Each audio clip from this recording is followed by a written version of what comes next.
Welcome, everyone. So thank you for joining us this afternoon for our Thursday CREECA lecture. My name is Jennifer Tischler, and I'm the Associate Director of CREECA.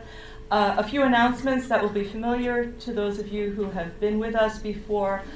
This is part of a regularly scheduled event, and we do have copies of our, excuse me, I wasn't prepared, our beautiful at-a-glance poster for upcoming events. Now, we're still filling in some details here and there, but you can get an idea of upcoming events, the Thursday talks from this flyer. Next week, January 29th, same time, 4 p.m., 206 Ingram Hall. The speaker will be Alan Kuharski, who's Professor Emeritus of Theater at Swarthmore College, on Gombrowicz's Theatrophobia. So next week will be on Polish theater. And there are going to be other events happening this semester that are not taking place on Thursdays at 4 p.m. So I encourage you to check our website for updates. There should be a sign-up sheet circulating. Okay, Sarah, thank you for facilitating that. If you're not yet on our mailing list, we do have a weekly e-newsletter that goes out announcing opportunities and upcoming events, so I encourage you to add your email to that if you're not on the list yet, and you will get all kinds of information from us.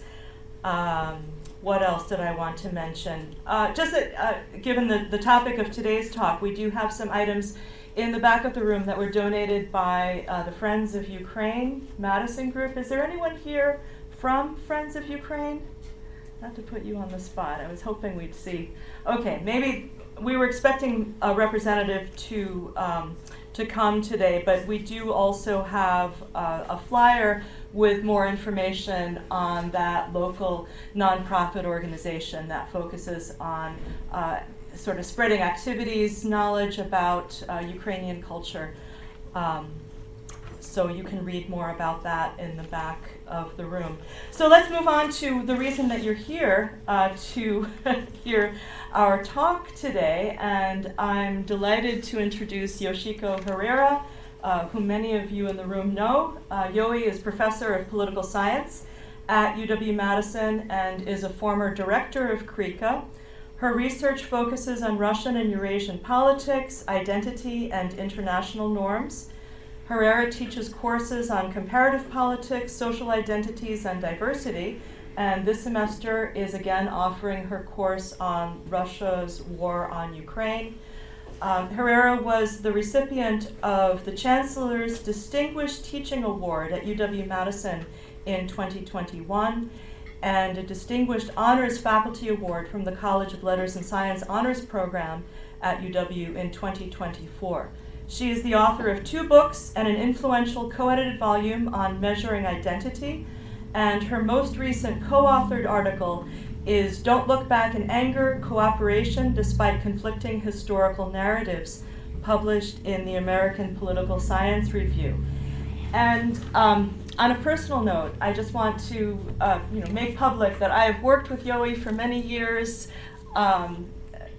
She's been my friend for many years, and Yoi has made it a point to be a public intellectual, in the best meaning of that term, and especially ever since Russia launched its full-scale war against Ukraine nearly 4 years ago. She has given lectures to audiences large and small, at public libraries, high school auditoriums, Zoom talks, rallies at the state capitol.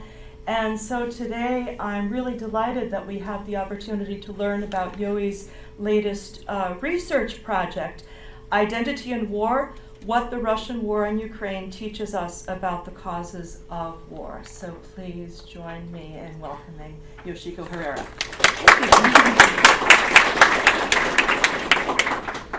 Thank you so much, Jennifer, for that kind introduction. I have to say, there is a chair here, and there's another chair just right there, here.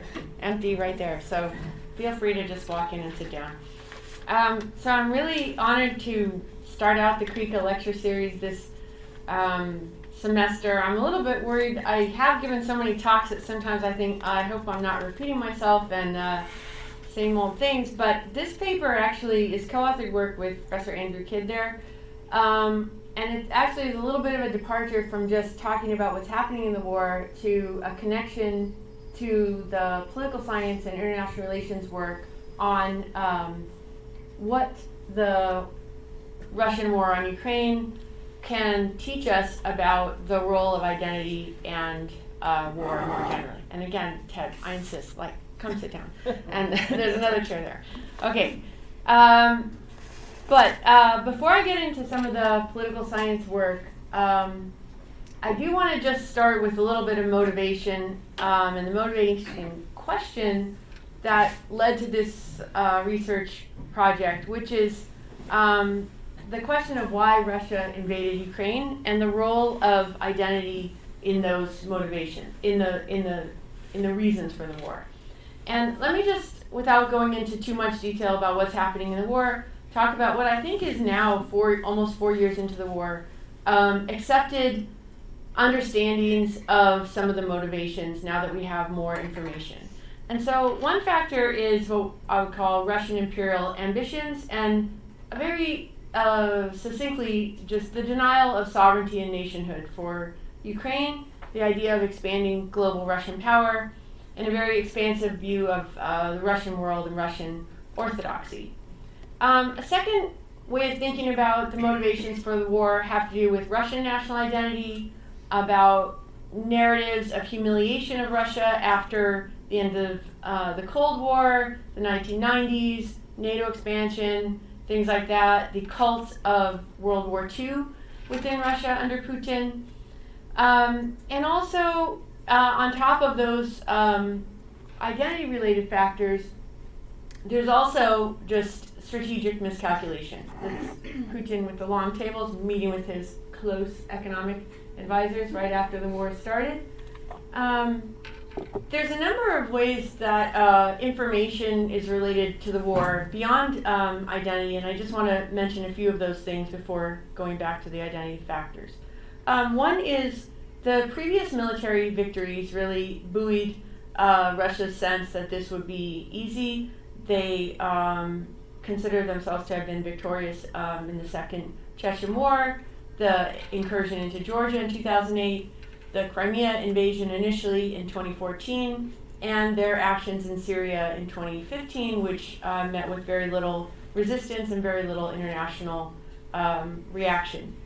In addition, there's a belief that Ukrainians would not resist, which I'm going to argue is related back to the identity factors. They thought the invasion would be quick. It's still called a special military operation, not even a war. Their view initially was that Europe and the U.S. would not care or be divided. Now, it pains me to say that in the first couple of years when I would give talks on the war, I could just definitively say they were absolutely wrong about Europe and the U.S. being divided. But obviously, the events 2025 and 2026, that's a little bit more of a question mark. But one of the things I think that struck me as somebody that works on identity, is working on understanding this war, was that ethnicity per se is not the kind of identity that matters for the start of this war. And in the general literature and political science that focuses on identity and war, a lot of the focus is on ethnicity. So this is also one of the motivating aspects theoretically in terms of understanding the war overall. Let me give a little bit of final point here is that just as this calculation suggests, it's also not the case that identity explains everything, that there aren't any other factors. So the things I was thinking about in conjunction with Professor Kidd was about how identity worked with other factors, how we could move beyond ethnicity, and how we could think about the relationship between identity and war in sort of comprehensive ways. So what could identity contribute to understanding war? On the one hand, there are the causes of war, the motivations, intergroup relations, and the interpretation of information. I'm going to go into all of these in greater detail. A second thing I think that became clear in this war is about the conduct of war, both the willingness to fight, the behavior of different countries during war, and overall support for the war effort, both by third parties and within countries. And finally, the consequences of war. So I think that we can look at identity in war both in terms of causes, the actual conduct, and then the consequences of the war. Okay, a few preliminary things though. In terms of definitions and level of analysis, this is a thing we like to talk about in political science, the levels of analysis. It's very relevant here though. Okay, the first thing is that there are different kinds of identities. So I think of identities as social categories that vary in terms of their content, about what does it mean to be a part of a group, and also contestation within a group about that content. And there are different kinds of identities which might seem obvious. There's ethnicity, there's national identity, there's religious identity, gender, like different kinds of identities. So on the one hand, that it's sort of obvious that there's different kinds of identities, but often in political science, when it comes to conflict, the identity that is focused on is ethnicity. And some people even would write ethnicity as a stand-in for identities more generally. So they would talk about ethnic conflict in Iraq, for example, meaning a Sunni-Shia difference. Or ethnic conflict when they actually mean some kind of caste differences or something like that in India that goes beyond ethnicity. So ethnicity has been a stand-in for identity, but in this war in particular, I think the war really brings out that ethnicity is not necessarily the correct focus. So the first thing I want to note is that there are different kinds of identity. And in terms of, I'm just going to get my clicker out here. Not clicker, but my thing. So in terms of the kind of identity that I think is particularly important in this case, has to do more with national identity than ethnicity. And national identity could be overlapping with ethnicity or religious identity, etc., but doesn't have to be.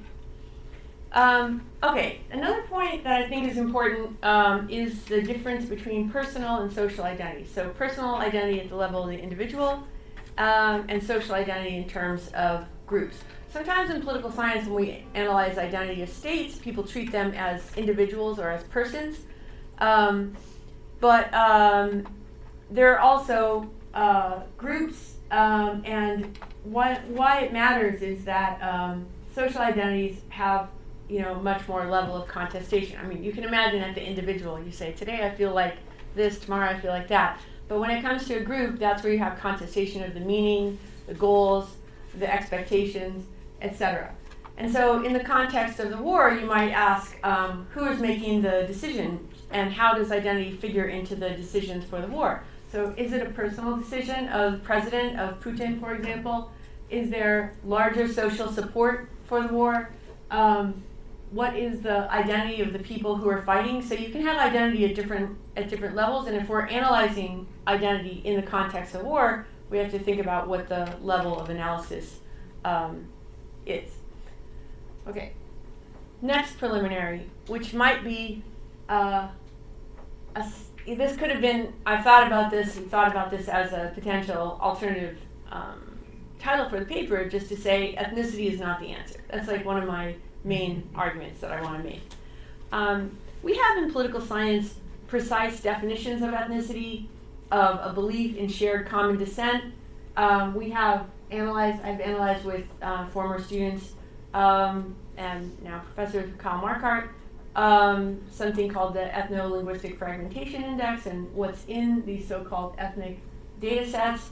And we know in political science that ethnicity is not the same as other identities, and one of the key things that makes it different is this belief in shared common descent. And what that means is that you cannot join the group just by will. You can't say, I love Ukraine so much, I'm now an ethnic Ukrainian. People would say, in some cases you might be able to do that if there's certain ambiguities, but I personally, Yoshiko Herrera, could not do that. I might move to Ukraine, live there for 20 years, become a citizen and say, I identify in terms of national identity as Ukrainian. I could become potentially a Ukrainian citizen, but I wouldn't say I'm an ethnic Ukrainian. So ethnicity does have this distinction of common descent, and similarly, other kinds of identities, such as language. If you do not speak the language, you cannot say you're a language speaker. Now, maybe it's back in your heritage. I don't speak Japanese. I'm half Japanese. I could say Japanese is my native tongue, even though I don't speak it. So you have a little, I could learn it with my daughters. You could try in certain ways to change your language identity, but it's not easy. As anybody knows, learning language, especially as an adult or older, is not easy to just switch to another language. So language identity is sticky, not quite as sticky as ethnicity, but it's somewhere in the mix there. National identity, citizenship, a bit broader. So we know that from political science that ethnicity is different from other identities. And another thing we also know is that ethnic differences alone are not the basis for many conflicts around the world that we see. A lot of people think they are, but the belief in ethnicity as a basic basis for conflict does persist. But one of the most cited articles in the American Political Science Review, my former dissertation advisor, spent most of his career arguing that ethnicity is not the basis for conflict. There's other things. There's state weakness. There's mountainous terrain. There's state capacity. There's different kinds of things that lead to war, and not just ethnic differences. And I think this Ukraine case shows the limits of ethnicity per se as an explanation for conflict. And you can see just within Ukraine that there are different ethnicities. Within Russia, there are different ethnicities. And ethnicity does not necessarily line up so neatly with national identity. The other thing I think that we know from the political science literature is that there's a lot of contestation and differences within groups. Now, prejudice is, literally prejudging somebody on the basis of some characteristic. And so you might think, or a person who is prejudiced might think, everybody in this group is like this. Everybody in this group likes this kind of music or this kind of food, etc. But anyone can think just for a few minutes that within every group there's contestation. There's people that do something, that don't do something. And something that a lot of political scientists have thought for a long time is that ethnicity is associated with trust and cooperation. That you will trust and cooperate more with your co-ethnics as opposed to people in other groups. But it turns out in a number of studies that that doesn't really hold. That people are not necessarily willing to cooperate or trust people in their group uniformly. They trust some people in the group and some people they don't trust. And you can imagine this in an everyday situation. First of all, there are people who are more trusting and less trusting in every group. There are people who are more gullible or not in every group. So it's not that in one group there's all trusting people, trustworthy people, and in another group there's not. And the way that people make decisions in life, like where to buy a car, where to rent an apartment, what school to go to, etc., they might consider ethnicity to some degree, but they also consider other factors. They consider cost, they consider whether they know the person, they consider family connections, they consider lots of things, not just the ethnic group. So when you look at it more carefully, you see that actually across groups, there's variation in trustworthiness, in levels of trust, etc., which returns me to this issue of ethnicity not necessarily being the answer. However, when you look at ethnicity in conjunction with other factors, economic incentives, power, institutions, other identities, etc., it may be premature, like Fioran and Leighton argued, to say ethnicity doesn't matter, and I don't want to argue it doesn't matter, but just that ethnicity per se is not all we need to know. Okay, so that's a preliminary. Now, let's get into the identity-based motivations for war. Tend to focus on shared goals. This is Dmitry Medvedev, former president, former prime minister, current internet troll. He's at a geography B in Sochi in 2024, where he's taking questions from students, and the questions are like, where do Russia's borders end? And the answer is, they don't end anywhere. Ukraine is part of Russia, and you can see, I don't know, somewhat inexplicably, they have this idea, that part of Russia taking over Ukraine is not inexplicable, but like they gave Romania this bit back, they gave Poland some back, they have this Kyiv there. So this is their view of their aspirations for the world as of 2024.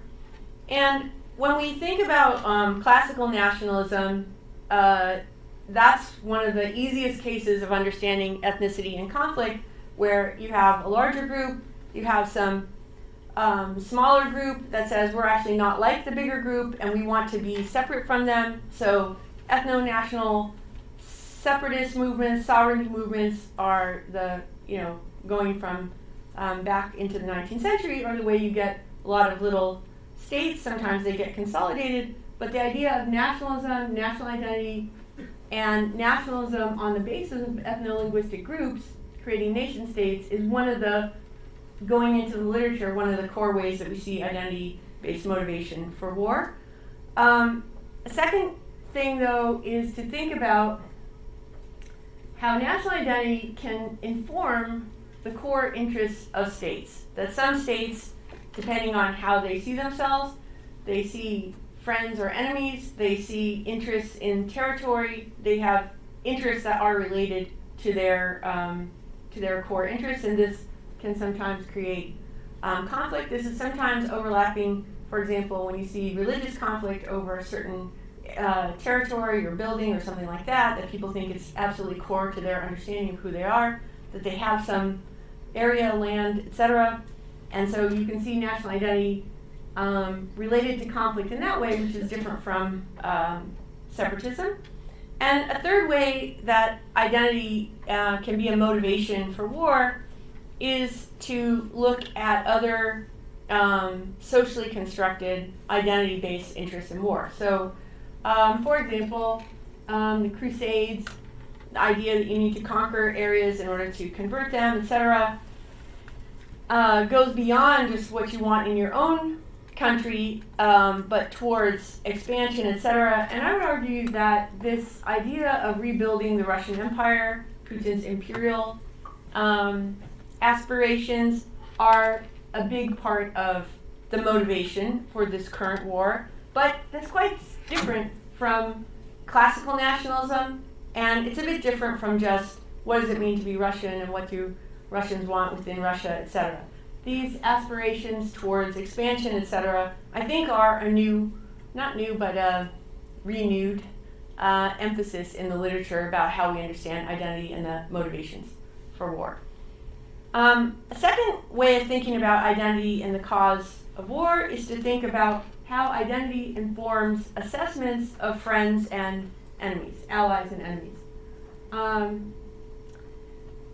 So one of the most cited and important strands of work in psychology and in political science is social identity theory, which looks at group differentiation as a process actually driven by a need for self-esteem, that groups need, and individuals, for their sense of self-esteem, need to kind of prop up their own group in contrast to other groups, and they differentiate themselves from others.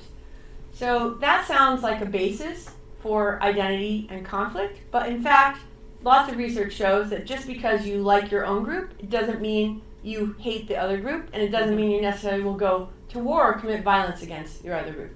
So for example, you could be a Brewers fan, and it might make you dislike the Cubs, for example, but it doesn't mean you're going to go to war with Cubs fans. It doesn't mean you hate them. It just means you might say, like, I don't like going to Brewers games when the Cubs are playing because I have to sit among all these Cubs fans. But, I mean, that's a far cry from hatred or war. And so social identity theory, it does suggest group differentiation, but it doesn't go far enough really to explain hatred and violence. And people who work on social identity theory argue that there have to be other factors there that get you to real conflict. but social identity theory is a basis for understanding these close or further relationships between groups. People in international relations have studied alliances, global order, including racial orders, in terms of how states organize themselves, who they cooperate with, who they don't. And a lot of that work, Peter Katzenheim is a leader in that area, focuses not on just material factors or power, etc., but on shared sense of identity. Now, that identity typically is much broader than ethnicity. It's based on shared values, democracy.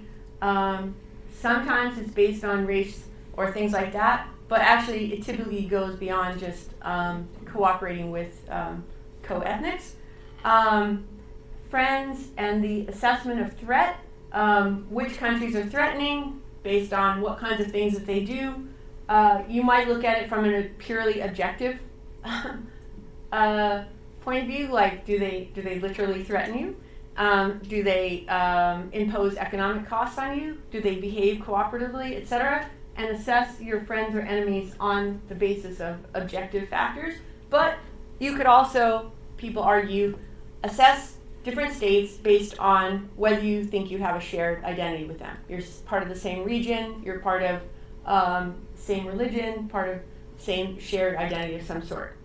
And finally, status and power hierarchies are important in international relations, as is this need for recognition. But I think the thing that's interesting about all of this work in political science that does focus on identity is that it rarely focuses on ethnicity at this state level. It focuses on national identity, shared values, identity as a non-nuclear state, identity as part of the global south. These kind of larger groups and thinkings about identity rather than just based on ethnicity.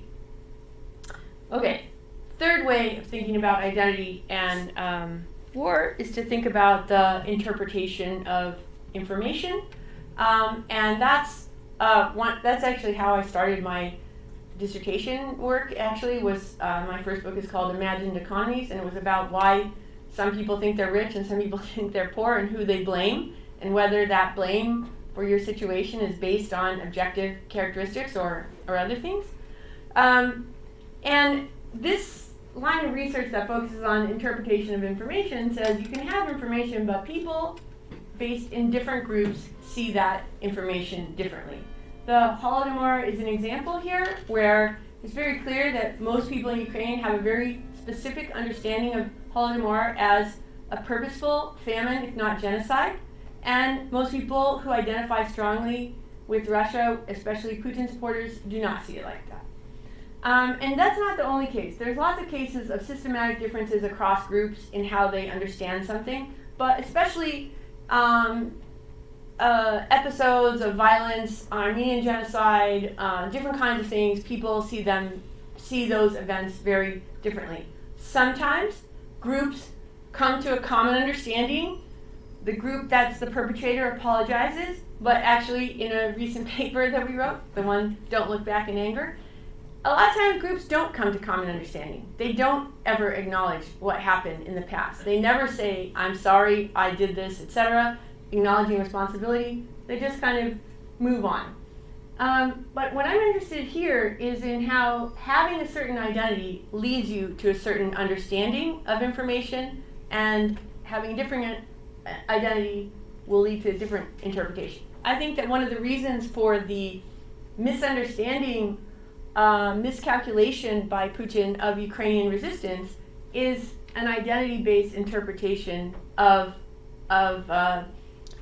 Ukrainians, of what happened in 2014, what happened after 2014. It's obviously not difficult for a Russian government to get information, very public information, about what happened in Ukraine after 2014, after the invasion of Crimea, and to imagine that there would be resistance to Russian invasion. I think anyone that followed debates about the Holodomor would be shocked to think that somebody thought in 2022 that Ukrainians would just say, like, yeah, totally fine, we'll just be part of Russia again. I mean, most people that studied, not even studied deeply, but had any interaction with Ukraine in the post-Cold War era would say, they're not going to go for that. So this identity-based interpretation, I think, is one of the important ways that you can see how misinformation could be related to war, and that could go back to identity. So some of the ways that people think about this are collective memories, narratives, motivated reasoning, where your identity leads you to reason differently from somebody else, explanations for past events, refusals to apologize, so these are all things that many people look at in different, lots of different contexts. So it's not just in the context of the war, but the war just brings up, the Russian war in Ukraine just brings up the importance of thinking about how identity affects interpretation of information. Okay, moving on to the conduct of war. This is something sometimes it's kind of an everyday thought that people would say, people in this group, they're sort of bad, they do these bad things, but people in our group, we would never do that.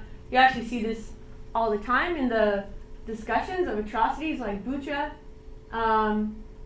People, even seeming liberals, democratic people would say, like, well, probably there was a lot of Chechen troops there because Russians wouldn't behave like that, or Russians don't want to hurt Ukrainians because we're one people, etc. It must be these ethnic soldiers from Russia that are committing these atrocities because people in this group wouldn't do this kind of thing. Now, sometimes that is just kind of generalizations that people make, but sometimes there may be something to the way that identity does affect the conduct of people in war, especially with regard to norms and expectations about their own behavior and about their expectations for punishment. But also, identity networks affect mobilization and bringing people into the war. So the ethnic mobilization, that is to say the non-Russian ethnic mobilization, is clearly a factor in how Russia is mobilizing, but this happens actually in lots of wars, not just in this war. In order to recruit soldiers, people often rely on word of mouth, etc., and so identity networks can affect who joins war. Obviously, class is one factor. If you think about class as an identity, economic payments, economic incentives, etc., or the ability of upper class people to somehow get out of fighting happens in many countries. Sometimes people have studied how sharing information among in-groups can affect the performance of war, and people have looked at this in the context of guerrilla warfare. Professor Jay Lyle looked at this in the context of Russians and Chechens, also in Afghanistan, that shared group identity, which could be ethnic, could be something else, could affect the way that people are fighting and could affect overall military performance. And as I started with this norms affecting behavior during war for combatants, a lot of work on military culture of different states in terms of how their government treats citizens, how governments treat minorities. Actually, that's the source of Jay Lyle's book before it was banned in America. So, just the last point was about domestic support for war efforts can go back to in-group, out-group relations, because if you identify with a group that is fighting, you might be more willing to support those, more willing to support them in your own country or as a third party, etc. So identity, this is just another way that I think about the connection between identity and conduct of war.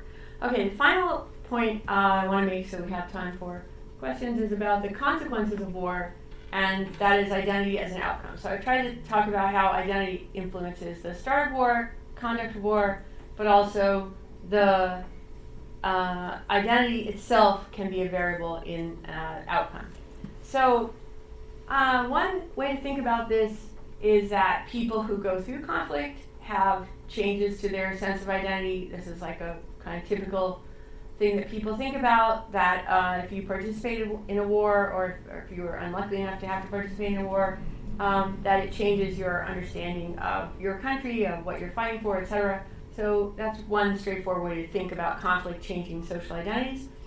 Another thing is that conflicts can lead to identity choices, and this has to do with lots of things. It could be whether you decide to fight on one side or another. It could be migration. It could be different times that it's not so set which side you're going to be on. And during the course of conflict, people have to make choices that become difficult to change afterwards. A lot of people have worked on this actually in the context of Syria and the Middle East, and when different rebel groups come in to decide whether to ally with them or not.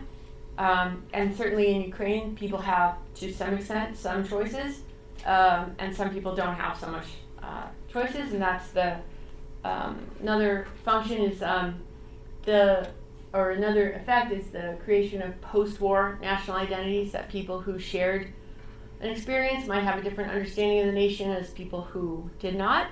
And then finally, as the picture notes, like, you can have the literal shaping of identity through violence. That is like deportations of people like these Ukrainian children, but also not just children, disabled people, old people, people without a lot of resources to be able to make choices, as well as not allowing people to speak a language or sort of forced relocation. Another way to think about this is the Uyghurs in China, who are jailed and forced to change their identity in different ways. So it's not just a case of Russian abduction of children, but there's different ways in many war situations where identities can be changed, not just through choices, but through violence. But I do want to know it's also not only through violence. Like, people also make choices sometimes, and that has an effect.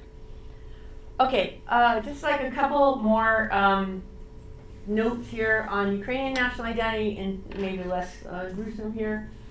This is data from Vladimir Putin, who studies Ukrainian national identity. He's now at the Kiev School of Economics. And some interesting things that he noted before even 2022 is this change in the question, what is your native language? And also, what language do you speak at home? As I noted, like earlier, it's not easy to just change what language you speak at home. But also, on the question of native language, this question has been asked in a lot of cases in Soviet censuses and in post-Soviet censuses for a long time. It's asked in other countries as well. And typically, we don't expect people, if you ask them 1 year, what's your native language, that 5 years later, they would say a different language. Often, it's a pretty stable answer. And for that reason, actually, some people think it's not a good question to have on a census because they think it overlaps so much with ethnicity that it doesn't give you a lot of information, people don't change their answers, etc. But what Kulik has found was that whereas sorry you can't see this very well, it's starting in 2012, 57% of people surveyed said Ukrainian was their native language, and that number steadily went up, and now 82, this is as of 2023, 82% people saying Ukrainian as their native language. If you were to go back to 1991 to Ukraine and say, like, how can we get 82% of people to say Ukraine is our native language? People would say, forget it, this is impossible. Like, people aren't going to change. Maybe a small number of people will change, not that many people will change. So it's actually quite a big difference in what people say is their native language, but it also corresponds with a difference in what language people are speaking at home, and it also corresponds to government policies and general separation post-2014, but as he's showing, it actually starts a bit before that. Okay, just a couple other points about Ukraine in terms of national identity in Ukraine is that the support for European Union membership, support for NATO membership, a lot of people ask, like, why didn't Ukraine just join NATO from the start after 1991? Or why didn't they just join the EU along with other EU countries early on? And I think it is worth noting that initially the support for joining NATO in 2005 was 16%. The support for people joining the EU was only 34% in 2005.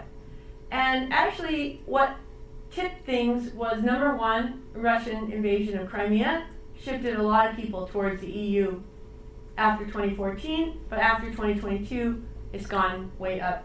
And similar with this support for joining NATO. These are, of course, like the exact opposite goals of the Putin regime in terms of their invasions of Ukraine. But nevertheless, you can see that this war has pushed people not towards Russia in terms of its international orientation, but away. Okay, just two last slides here, and then I'll wrap up. One is about domestic support in Ukraine. And I don't want to be overly optimistic or rosy about it, because it's a really difficult situation, especially currently with the power outages, with just suffering in different ways for almost 4 years. This is a cemetery in Lviv where you can see that people put a lot of loving care towards their loved ones who have been killed in the war. And every city has these things now, makeshift ones of people who have died. But nevertheless, there is, I would still say this, although I agree that there's like cracks, but a pretty unified sense of national identity in Ukraine as a multi-ethnic, multilingual, cross-religious, cross-regional kind of identity, which would not be what you would say about Ukrainian identity, I would say, over time. Like, you don't go back in different periods in history and say it was always so open, but one of the issues in the war is that it has created a more cross-cutting sense of national identity than existed in previous times. But I do admit there's like cracks in this because the war is very stressful, and you can just imagine in your regular life that stress doesn't necessarily lead to everybody getting along so well and being happy. But nevertheless, there is a strong motivation to keep fighting despite difficult odds in order to maintain their state and nation. And this, I think, was much more of a question in the beginning of the war of like, would Ukraine as a state even exist? I think most people think now it will exist. Ukrainian nation will persist, but the form and how much it will cost and how costly it's been, that's a question to be worked out still. All right, so conclusion. That is actually, just to let you know, I just think this is an interesting picture. It's at the Museum of the Territory of Terror in Lviv, which was the point from which people in Lviv were sent to Auschwitz. So it's a leaving point where different people, Ukrainians, Roma, different targets of the Nazi regime were sent. And it's a very interesting museum there. They also put on this territory these old Soviet monuments leaning on their side. So it kind of combines a lot of things. This is, of course, in Kiev, in actually the Soviet shield was recently removed, and this is just a picture with the Ukrainian flag. But something I want to note about this museum is that, in terms going back to the identity thing, they have so the museum is mostly about World War II deportations. But there's a room in the museum that has just pictures of people's faces. And so you walk in and you see the picture of somebody's face.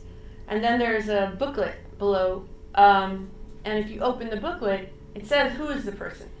So maybe the person you look at was deported.